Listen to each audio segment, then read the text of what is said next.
నమస్తే, నేను సిరి. గత ప్రభుత్వ హయాంలో beverages corporation MD Vasudev Reddy మా అందరికి గుర్తే ఉంటారు. అయితే ఇప్పుడు ఆయనని చూసుకుంటే తనని రిలీవ్ చేశారు. తన మాతృ సంస్థకైతే మళ్ళీ తిరిగి వెళ్ళడం జరిగింది. అంటే తన మీద అనేక ఆరోపణలు ఉన్నాయి.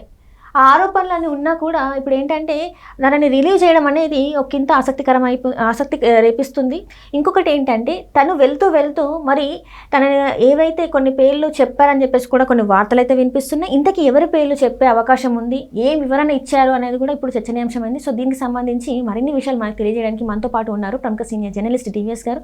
నమస్కారం సార్. నమస్తే సార్. ఇప్పుడు చూస్తున్నట్టయితే వాసుదేవ్ రెడ్డి మనము గత ప్రభుత్వ హయాంలో ఏం జరిగిందో మనకు అందరికీ తెలిసిందే. అయితే ఇప్పుడు వాసుదేవ్ రెడ్డి గారిని రిలీవ్ చేశారు. అంటే ఆయన మీద ఆరోపణలు ఉన్నా కూడా రిలీవ్ చేయడం ఏంటనేది ఇప్పుడు పెద్ద చర్చ జరిగింది. ఇంకొకటి ఏంటంటే తను అన్నీ ఆల్రెడీ చెప్పేశారు. ఎవరెవరు దీని వెనకాల ఉన్నారో వాళ్ళ పేర్లన్నీ రిలీవ్ అంటే విచారణ తెలపడం జరిగింది. దానికోసమే రిలీవ్ చేయడం అనేది జరిగింది అని చెప్పేసి కూడా ఇంకొక వార్త వినిపిస్తుంది. సో మరి ఇంతకీ వాసుదేవ్ రెడ్డి పేర్లు చెప్పాడా లేదా ఏంటంటారు? వాసుదేవరెడ్డి రిలీవ్ అవ్వడం అనేది ఇవాళ ఆంధ్రప్రదేశ్లో అనేక మందిలో రకరకాల ఊహాగానాలు. అంటే బెవరేజెస్ కార్పొరేషన్ ఎండీగా, బెవరేజెస్ అండ్ డిస్టిలరీస్ దానికి మరి చైర్మన్గా 2 పోస్టులు వాసుదేవరెడ్డి కట్టబెట్టడం, జగన్ సీఎం కాగానే డిప్యుటేషన్పై రైల్వేస్ నుంచి అతన్ని తీసుకురావడం, ఇదంతా ఒక మోడస్ ఆఫ్ ఆపరేషన్గా. ఎట్లా డిప్యుటేషన్ మీద వచ్చింది ఈ గ్యాంగ్ అంతా, అంటే డి గ్యాంగ్. మనం ఏదో ద్వారంపూడి చంద్రశేఖర్ రెడ్డి వాళ్ళని డి గ్యాంగ్ అన్నారు, కానీ అసలు డి గ్యాంగ్ ఇదే. ఏది ధర్మారెడ్డి ఏమో డిఫెన్స్ నుంచి తిరుపతికి వచ్చాడు, అక్కడ టీటీడీ ఈఓగా అతను. వెంకటరెడ్డి ఏమో మరి కోస్టల్ లైన్ నుంచి వచ్చాడు, ఏంటి మైనింగ్ కార్పొరేషన్ ఎండీగా. ఈ వచ్చిన డిప్యుటేషన్ గ్యాంగ్ అదే డెకాయిట్ గ్యాంగ్. వీళ్ళంతా అడ్డం పెట్టుకుని జగన్మోహన్ రెడ్డి ఆయన నాయకులు దోచేసిన విధానం. ఇప్పుడు రిలీవ్ అయ్యాడు వాసుదేవరెడ్డి. రిలీవ్ అవ్వగానే అందరిలో సందేహాలు, అనుమానాలు. అంటే అప్రూవర్గా మారాడా? 164 వాంగ్మూలం ఇచ్చారన్నారు. మ్యాజిస్ట్రేట్ ముందు అతను ఇచ్చిన వాంగ్మూలం ఏంటి అంటే వాసుదేవరెడ్డి పోతూ మిథున్ రెడ్డిని ఇరికిచ్చాడా, విజయసాయి రెడ్డిని ఇరికిచ్చాడా, అసలు ఏకంగా జగన్మోహన్ రెడ్డి ఫిక్సింగ్ ద నెట్సా? ఎందుకంటే మరి 10 నెలలుగా రిలీవ్ రిలీవ్ కానీ వాసుదేవరెడ్డి ఇప్పుడు రిలీవ్ అయ్యాడంటే కూటమి ప్రభుత్వానికి అతను సరెండర్ అయ్యాడని, చెప్పాల్సిందంతా చెప్పాడని, ఇవ్వాల్సిన సాక్ష్యాధారాలన్నీ ఇచ్చేశాడని. ఇదే ఈ లిక్కర్ మాఫియా. ప్రభుత్వం శ్వేతపత్రంలో ఏమని చెప్పింది? దగ్గర 19,000 కోట్లు దోపిడీ జరిగిందన్నారు. జగన్మోహన్ రెడ్డి 5 ఏళ్లలో నీకు 1,00,000 కోట్ల మద్యం అమ్మారు. 1,00,000 కోట్ల మద్యం అమ్మితే నీకు అందులో 99,400 కోట్లు క్యాషే. అంతా ఆన్లైన్, జీపే, ఫోన్పే 600 కోట్లే. 0.03%. అదే కృష్ణదేవరాయలు లోక్సభలో మాట్లాడారు. మోడీ గారు, మీరు దేశం మొత్తం డిజిటల్ కరెన్సీ తీసుకొచ్చారు, అసలు మీ డిజిటల్ కరెన్సీ 10 ఏళ్లలో నీకు 94 రెట్లు పెరిగింది, 5 ఏళ్లలో 54 రెట్లు పెరిగింది, కానీ ఆంధ్రప్రదేశ్లో 0.03% అంటూ ఈ స్కామ్ చెప్పి మనీ లాండరింగ్ అన్నాడు. సునీల్ రెడ్డి అనేవాడు 4,000 కోట్లు విదేశాలకు మనీ ఎత్తుకుపోయాడు, ఏదో అవుట్ఫ్రా అంటూ 2,000 కోట్లు దుబాయ్కి వెళ్ళిందన్నాడు. ఆ సాక్ష్యాధారాలన్నీ అతను మళ్ళీ సాయంత్రం అమిత్ షాకి ఇచ్చాడని. అంటే లిక్కర్ మాఫియా అసలు ఎంత స్కామ్, ఇది 1,00,000 కోట్ల స్కామ్ అని. ఢిల్లీలో 100 కోట్ల స్కామ్కే మరి 17 మంది అరెస్ట్ అయ్యారు. 2 ముఖ్యమంత్రుల కుష్మండాలు కదిలిపోయాయి.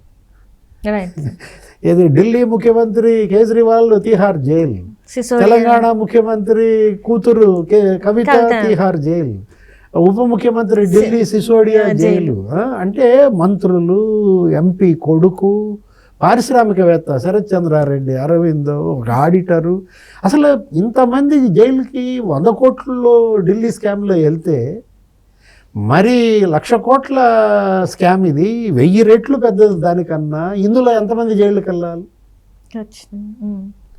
అంటే మిథున్ రెడ్డి మొత్తం డిస్టిలరీలని కబ్జాలు చేశాడని అతను ముందస్తు బెయిల్కి వెళ్ళాడు. రైట్. అందుకే అంటే ముందే వీళ్ళకి అన్ని తెలిసి ఇట్లా ముందస్తు బెయిల్ తీసుకుంటున్నారు అనుకోవచ్చా సార్? మరి మనం అంతే కదా. మరి నువ్వు వెళ్ళలేదే బెయిల్కి, నేను వెళ్ళలేదే బెయిల్కి, మిథున్ రెడ్డి ఎందుకు వెళ్ళాడు అంటే ఇవాళ రేపు అతను అరెస్ట్, అంటున్న నేపథ్యంలో హైకోర్టు దాన్ని తిరస్కరించింది. తిరస్కరించినప్పుడు ఇప్పుడు మనం ఏంటి, మరి మిథున్ రెడ్డి అరెస్ట్ ఎప్పుడు, ఇవాళ రాత్రి ఎత్తుతారని, రేపు రాత్రి ఎత్తుతారని నిద్రలేని రాత్రులు గడుపుతున్న పరిస్థితి వీళ్ళు. ఇప్పుడు మిథున్ రెడ్డి నీకు ఏంటి ఆ డిస్టిలరీ ఎస్పీవై రెడ్డి డిస్టిలరీ అది కబ్జా చేసి మొత్తం 22 డిస్టిలరీలు వీళ్ళు కబ్జా చేశారని, 28 రకాల కొత్త బ్రాండ్లు జనం మీదకు వదిలారని, అసలు జనారోగ్యం ఎంత దెబ్బతీశారు, ఎంతమంది చనిపోయారు, అసలు 30,000 మంది పుస్తులు దిగిపోయినాయి అని. ఇప్పుడు బీజేపీ పురంధేశ్వరి అసలు పెద్ద ఉద్యమం లాగా టేకప్ చేసింది, బ్రాంతి సీసాలన్నీ బద్దలు కొట్టారు అప్పట్లో జగన్మోహన్ రెడ్డి సీఎంగా. ఆమె అసలు సిబిఐ ఎంక్వైరీ అడిగింది, ఆమె సీజేకి లేఖ రాసింది, సుప్రీంకోర్టు చీఫ్ జస్టిస్కి లేఖ రాసిందనమాట. అంటే నీకు 52% మంది లివర్ దెబ్బతిందని, ఇట్లా ప్రజల జీవితాలతో ఆడుకునేటట్టుగా వీళ్ళు విషపూరిత మద్యం తీసుకొచ్చారు. అంటే ఈ మద్యం తయారీ, మద్యం అమ్మకాలు, సరఫరా అంతా వీళ్ళే. 3 అంచెల వ్యవస్థ. నీకు సర్వేపల్లి కాకాని గోవర్ధన్ రెడ్డి 2014 ఎన్నికలప్పుడు కూడా వాళ్ళు ఇలాగే చేశారు. 2014 ఎన్నికల్లో నకిలీ మద్యం తీసుకొచ్చారు, నకిలీ సీసాల్లో దాన్ని నింపి నకిలీ హాలోగ్రాములు అంటించి చచ్చిపోయారు బోల్డ్ మంది అక్కడ మద్యం దాగి. అదొక కేసు ఉంది ఆయన పైన. కాకాని గోవర్ధన్ రెడ్డి, రామిరెడ్డి ప్రతాప్ కుమార్ రెడ్డి, కావల్ ఎమ్మెల్యే, అక్కడ 2-3 జిల్లాల్లో, ఏది నెల్లూరు, అక్కడ చిత్తూరు, అంటే సేమ్ ఆ ఒక సర్వేపల్లిలో జరిగిన ఇన్సిడెంట్ వీళ్ళు స్టేట్ మొత్తం చేశారా, నకిలీ మద్యాన్ని దించి వీళ్ళే మద్యం తయారు చేయటం. అంటే ఇది యాక్చువల్గా 20,000 కోట్ల స్కామో, 1,00,000 కోట్ల స్కామో కాదు. తెలంగాణకి ఆంధ్రప్రదేశ్కి ఈ మద్యం అమ్మకాల తేడా 2019లో ఎంత ఉంది, 5,000 కోట్లు. జగన్ దిగిపోయేటప్పటికి 2024లో ఎంత ఉంది, 42,000 కోట్లు. ఎక్కడ 5,000 కోట్లు, ఎక్కడ 42,000 కోట్లు? అంటే ఆ 37,000 కోట్లు ఎవరి జేబుల్లోకి వెళ్ళాయి? జగన్ మరి ఈ అనుచరులు వీళ్ళంతా కొల్లగొట్టారని రోజుకు 2 కోట్ల చొప్పున 30 రోజులు నెలకి 60 కోట్ల చొప్పున, అదేగా 3,113 కోట్లు ఒట్టి కమిషన్లు వసూలు చేశారని. ఇది ఈ తయారీలో, సరఫరాలో, అమ్మకాల్లో ఆ లాభాలు వేరు. మళ్ళా ఇదేంటి, ఇది కేవలం ఒక 6 బ్రాండ్లకి అమ్మటానికి 60% ఆర్డర్లు ఇవ్వటం వల్ల వాళ్ళ ద్వారా తీసుకొచ్చిన లంచాలు. ఇదేగా ఈ లంచాలన్నిటికీ కర్త కర్మ క్రియ రాజ్ కసిరెడ్డి అన్నాడు. విజయసాయి రెడ్డి మరి అతను అప్రూవర్గా మారిన పరిస్థితి. మళ్ళా ఎప్పుడు రమ్మంటారని అడిగాడు. సిఐడి వాళ్ళు ఆయన ఏదో పిలిపిస్తే మళ్ళీ ఎప్పుడు రమ్మంటారంటే ఏంటి, విజయసాయి రెడ్డి ఇంకా మొత్తం వాస్తవాలు చెప్పడానికి సిద్ధంగా ఉన్నాడు. ఇప్పుడు కసిరెడ్డి రాజే దీనికి అనంటే, కసిరెడ్డి రాజు అసలు ఏ స్టేజ్లో ఉన్నాడు, అదొక 7 అంచెల వ్యవస్థ అని, అతను 5వ అంచెలో ఉన్నాడని, 6వ అంచెలో మిథున్ రెడ్డి, మిథున్ రెడ్డి నుంచి బిగ్ బాస్కి వెళ్ళింది డబ్బంతా అని. అసలు జగన్మోహన్ రెడ్డి ఇంట్లోనే 29 కౌంటింగ్ మిషన్లు, 200 మంది సిబ్బంది రోజు డబ్బులు లెక్క పెట్టారని. ఇప్పుడు వాసుదేవరెడ్డి ఇచ్చిన వాంగ్మూలం మీద ఇప్పుడు అందరి దృష్టి ఉంది. ఎలా రిలీవ్ చేశారు, ఆ వాంగ్మూలం తీసుకుని రిలీవ్ చేశారు మ్యాజిస్ట్రేట్ ముందు. 164 వాంగ్మూలంలో వాసుదేవరెడ్డి మొత్తం చెప్పేశాడా, మిథున్ రెడ్డి కథ చెప్పాడా, విజయసాయి రెడ్డి అవాన్ డిస్టిలరీస్ గురించి చెప్పాడా, అసలు అతను కొన్న భూములు జగ్గయ్యపేటలో మరి వాసుదేవరెడ్డి దగ్గర 40 ఎకరాలు కొన్నాడు అన్నారు. ఇక్కడ శరత్ చంద్రారెడ్డి ఇంట్లో ఇక్కడెక్కడో నానగ్రామ్గూడలో డబ్బు దొరికిందన్నారు. బంగారం కూడా అన్నారు కదా సార్ మధ్యలో, మరి బంగారం దొరికిందన్నారు. రసీదులు, బంగారం కొన్న రసీదులు వాసుదేవరెడ్డి కారులో దొరికాయి అన్నారు. అంటే లిక్కర్ మాఫియాలో ఢిల్లీ స్కామ్లో 17 మంది వెళ్తే జైలుకి, తీహార్ జైలుకి, ఇప్పుడు ఆంధ్రప్రదేశ్ లిక్కర్ స్కామ్లో 170 మంది పోతారా? Why not 175? ఏది ఇవాళ జైలుకి వై నాట్ 175? తీహార్ జైలా?